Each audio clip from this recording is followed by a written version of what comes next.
Sim. Uma pergunta para você. Claro.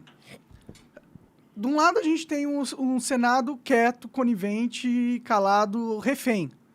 De um outro, a gente tem o Supremo Tribunal Federal que a cada vez mais se atribui como o governante máximo do Brasil, onde ele pode decidir tudo sobre todas as questões micro e macroeconômicas, micro e macro sociais do Brasil. Podem censurar quem eles quiserem, podem perseguir empresários, podem ir além do que a Constituição delimita como possível. Essa dos empresários foi terrível.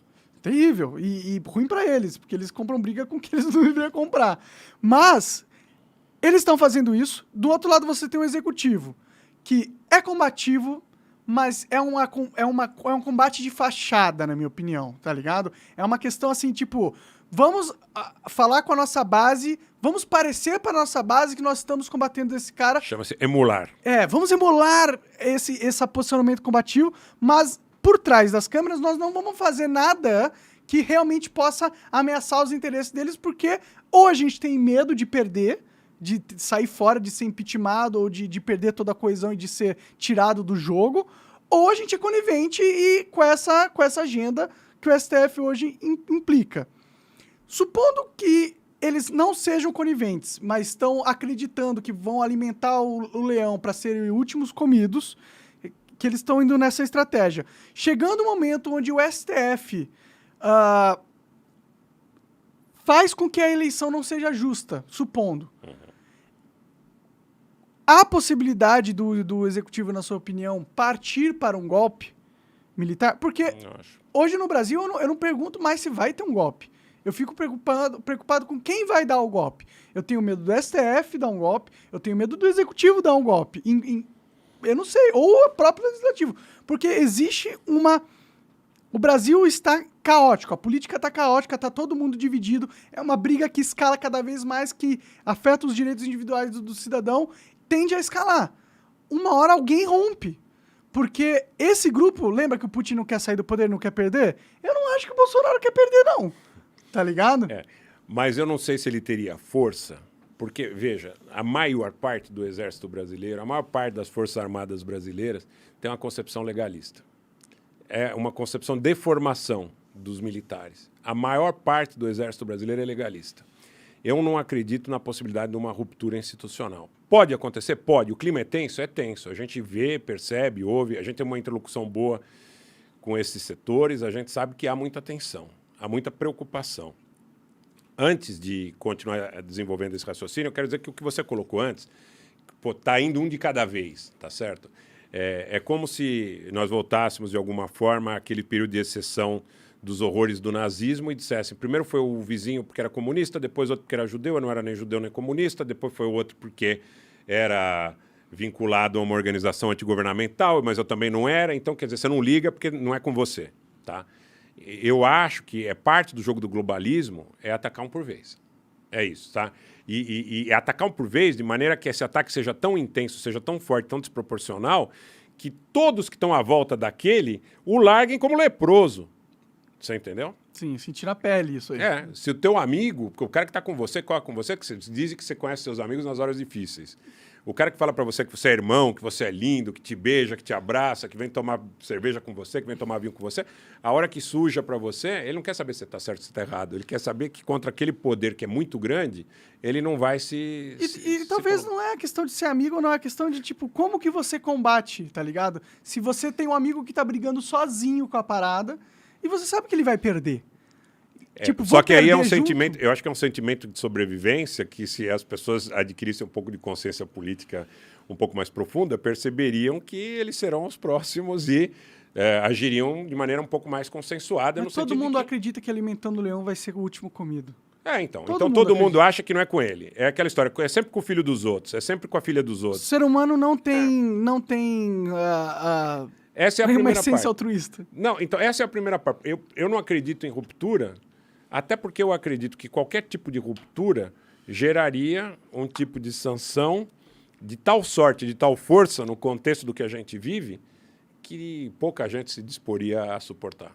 Então, eu acho que pode haver uma ação isolada de alguém, de algum grupo, em algum momento, pode. Mas eu acho que não se sustenta contra a realidade que a gente vive.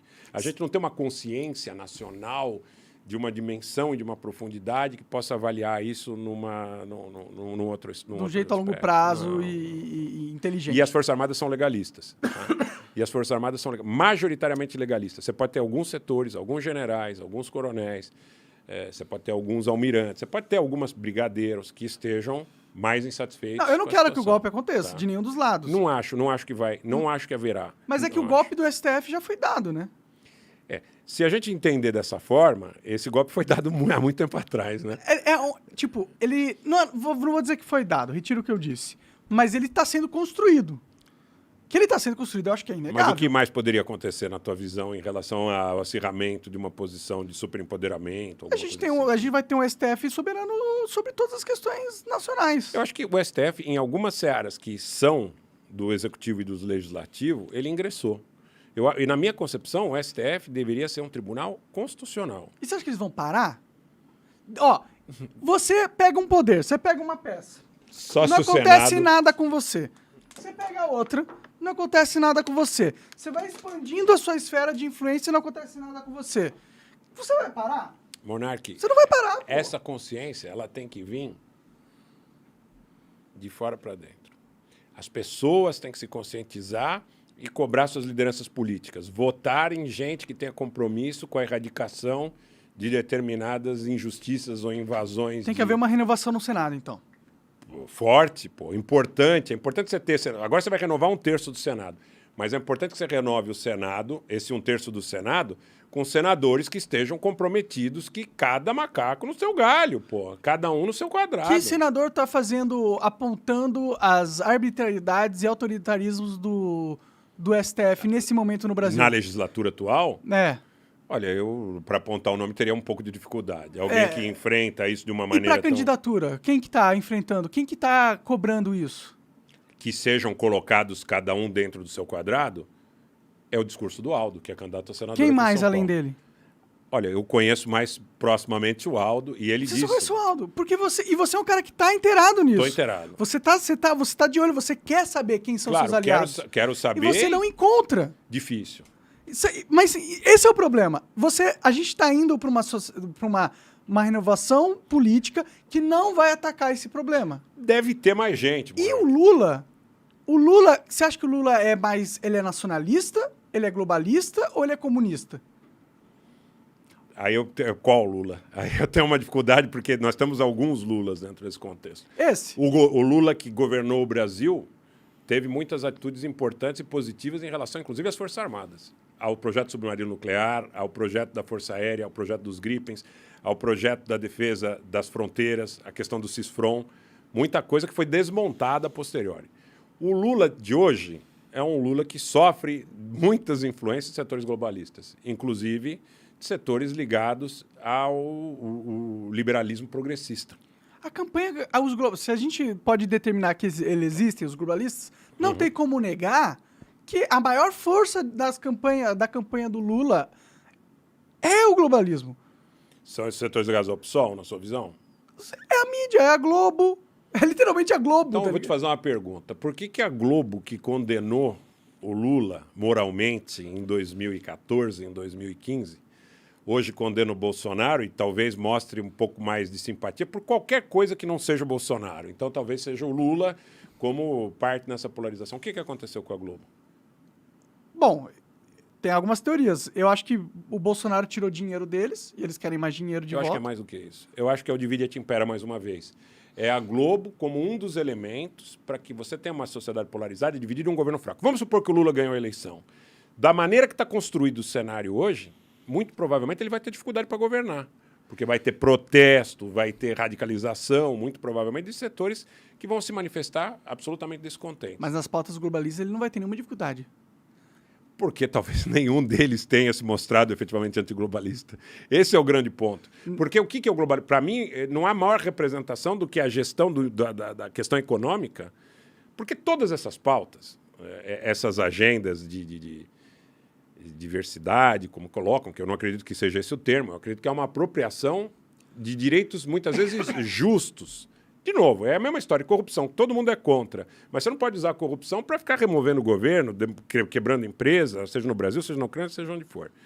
Então, eu vejo que, no aspecto econômico, eu não vejo, da mesma forma que eu te falei em relação à candidatura do Aldo para o Senado, eu não vejo alguém falando de uma maneira muito clara e muito taxativa que se opõe à interferência desses sistemas no gerenciamento das questões macroeconômicas nacionais. Talvez no plano, no projeto, no livro do PND do Ciro, tenha alguma menção nesse sentido, tímida. Pode ser que alguns amigos meus vinculados ou mais próximos deles fiquem chateados, mas estou falando muito francamente aqui com você. Tímida, ainda pelo que eu acredito que deveria ser. Por quê? Porque nós temos que falar muito mais, e tem passagens que falam sobre isso, sobre uso dual, sobre a questão nuclear, que as pessoas têm medo de falar sobre isso. É porque por isso que eu falo. É pedir para ter guerra. Não é pedir para ter guerra, Monark, é pedir para ir para a capa do UOL. É pedir, por isso que eu falo. Também. Não, mas é a desculpa pelo qual o UOL ia usar. Vou fazer uma inconfidência aqui. Vou fazer uma super inconfidência. Comandante Farinas, não fique chateado comigo. Mas nas primeiras conversas que eu tive com ele, eu disse para ele, eu falei, olha, essa questão é mais do que justa.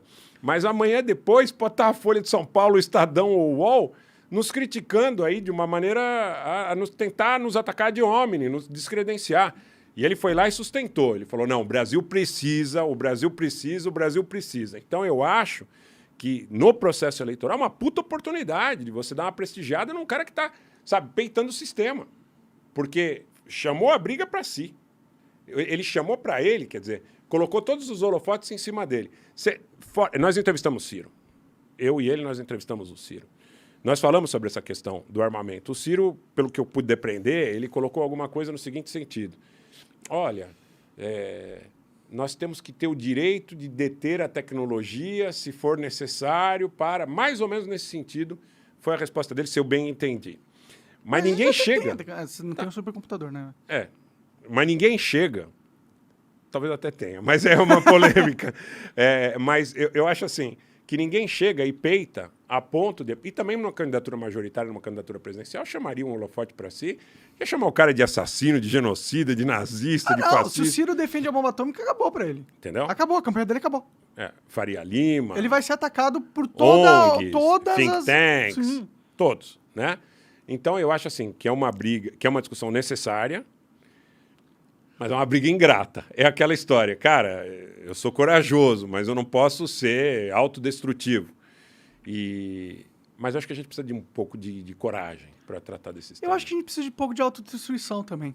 Em que sentido? Eu acho que quem não aposta ser autodestruído não consegue mudar nada nesse mundo. Quer dizer, um pouco de risco, um pouco de arriscar um pouco para ver se a gente consegue transformar. Sem risco não há conquista. Se ninguém fala, se nunca ninguém fala, se nunca ninguém defende, nunca vai ser... A política nunca vai ir para esse lado. A primeira etapa de se conquistar uma pauta é falar sobre ela. Sim. Se não fala, acabou. Você nunca vai conquistar a pauta. Se você não dá o primeiro passo, que é falar sobre ela, essa pauta nunca vai ser colocada em discussão. Não, sem dúvida.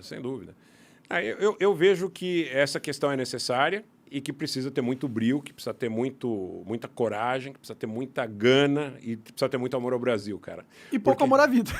Pouco amor à vida. Não sei se é pouco amor à vida. Você acaba de assistir um corte do Monark Talks. Agradeço demais, mas se você quiser ver o vídeo na íntegra e acompanhar ao vivo todas as transmissões, você tem que ir lá no rumble.com/monark para não perder nada. Segue a gente lá.